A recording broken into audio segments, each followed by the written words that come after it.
Revenue division గా ప్రకటించాలని దశాబ్ద కాలంగా పోరాడుతున్నా పాలకులు పట్టించుకోవడం లేదని వాపోయిన కోటేశ్వరరావు.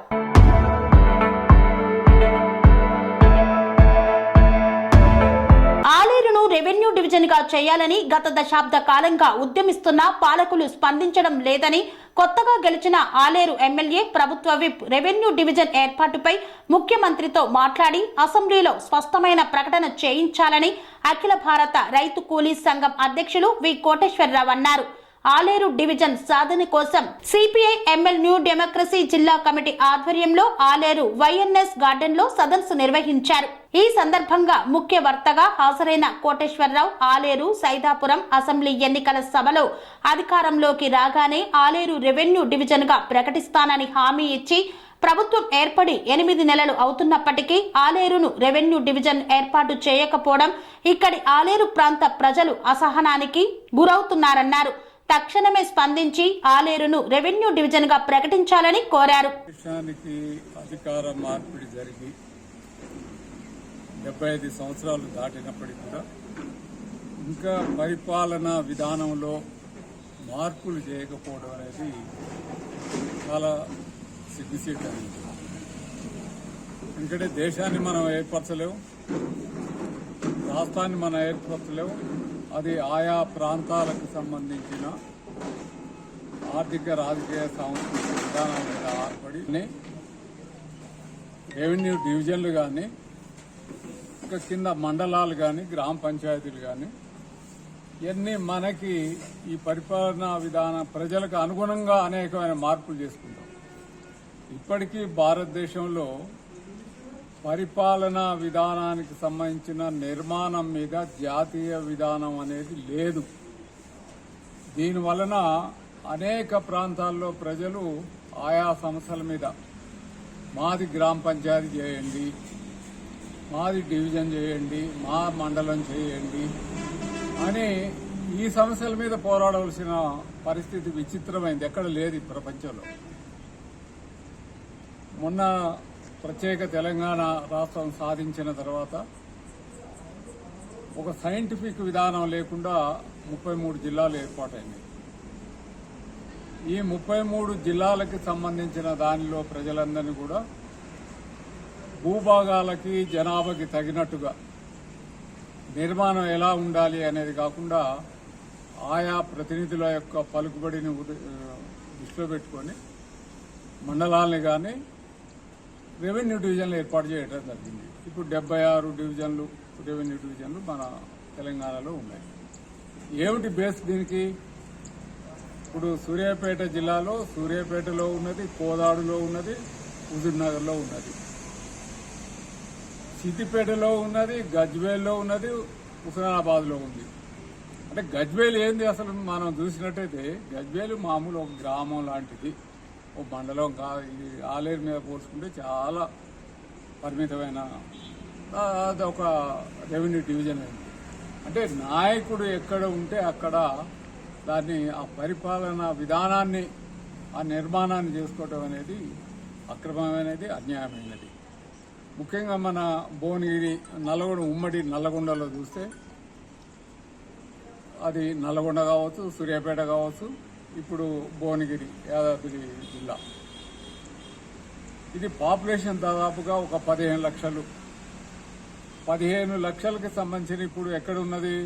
ఒక భువనగిరి రెవెన్యూ డివిజన్ ఉంది, చౌటుప్పల్ భువనగిరి డివిజన్ అవుతుంది.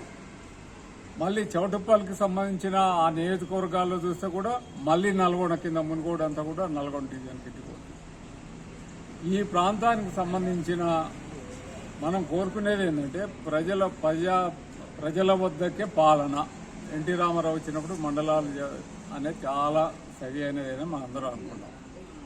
దాన్ని మరింత వికేంద్రీకరించేది చేస్తే రెవెన్యూ డివిజన్ కూడా కావాల్సి ఉంటుంది. రెవెన్యూ డివిజన్ వలన ప్రజలకు సంబంధించిన అనేకమైన భూ సమస్యలు అంటే కలెక్టర్ దగ్గరికి పోవాలి, లేకపోతే రెవెన్యూ డివిజన్ దగ్గరికి పోవాలి. ఇది దూరపారాలకు సంబంధించిన అదే ఒక భువనగిరి పోవాలంటే ఆ కొస నుంచి ఆలేరు నుంచి 40 కిలోమీటర్లు 50 కిలోమీటర్లు కూడా ఉంటుంది.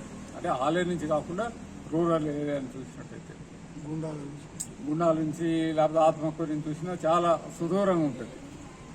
మరి వీటిని ప్రభుత్వ దృష్టికి అనేక సార్లు తీసుకుపోతే అందరూ కూడా హామీలు ఇచ్చిన వాళ్ళే. సునీతమ్మ హామీ ఇచ్చింది, ఇప్పుడు ప్రజెంట్ ఎమ్మెల్యే హామీ ఇచ్చిండు.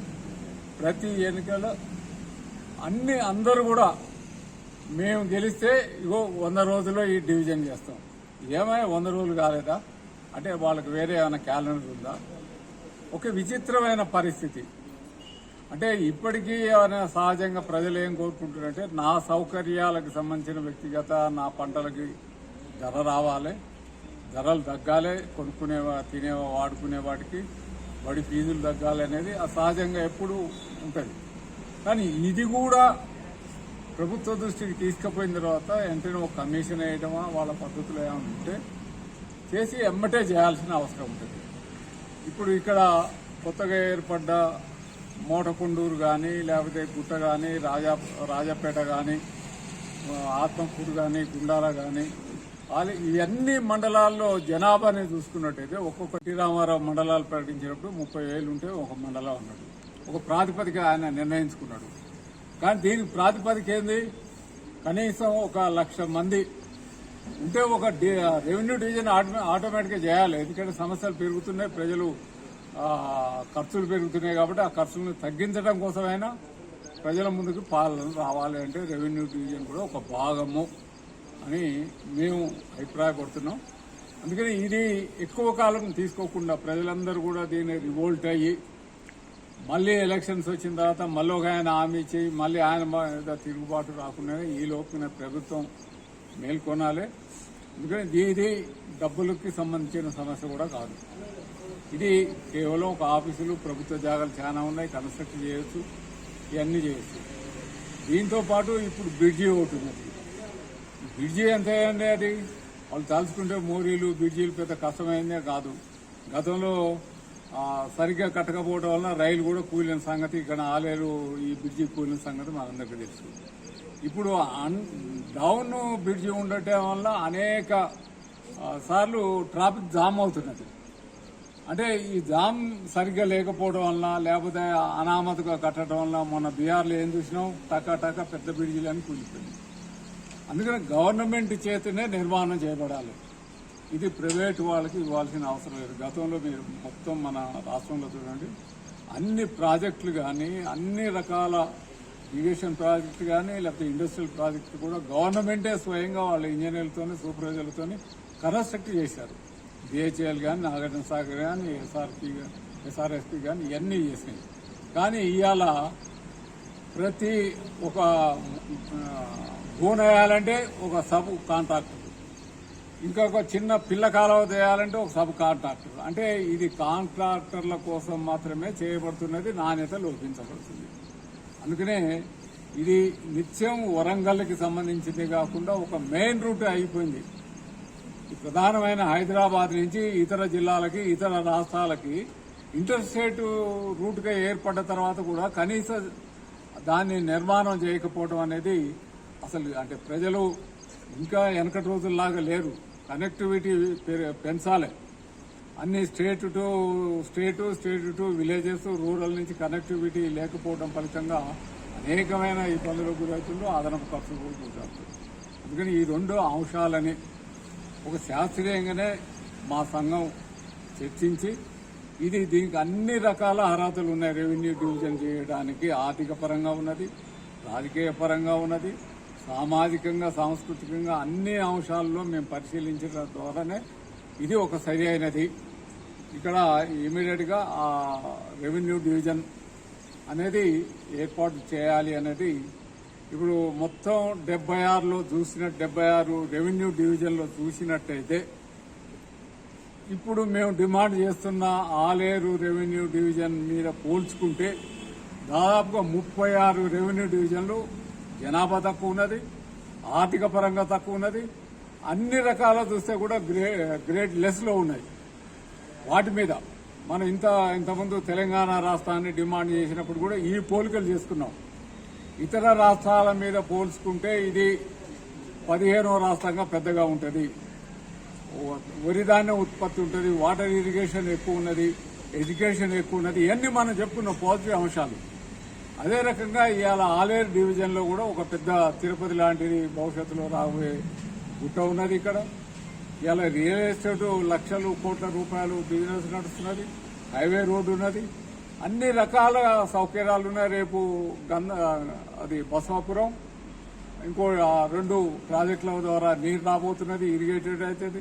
అందుకని ఈ లోపుకునే గవర్నమెంట్ త్వరబడి ఈ రెవెన్యూ డివిజన్ కావాల్సిన ప్రాతిపదికలు అన్నిటిని కూడా ప్రజల నుంచి విచారించండి, వెంటనే దీన్ని ఏర్పాటు చేయాలనేది కూడా మేము ప్రతిపాదిస్తున్నాం. సెరెనిటీ మోడల్ హై స్కూల్ విద్యార్థులకు అమ్మఒడి, సామాన్యులకు అందుబాటులో ఉన్న బడి సెరెనిటీ. మేడ్చల్ జిల్లాలో మేటిగా నిలిచి సాటిలేని ఫలితాలను సాధిస్తున్న నంబర్ 1 స్కూల్ సెరెనిటీ. మా ప్రత్యేకతలు ప్రతి విద్యార్థి పట్ల వ్యక్తిగత శ్రద్ధ, activity based learning and digital classrooms, computer lab, 100% ఫలితాలు, sports and cultural activities, yoga, abacus మరియు Vedic maths education. Please visit Serenity Model High School, Nagaram. Admissions are in progress. Call 040-271-46899 and 040-271-48699.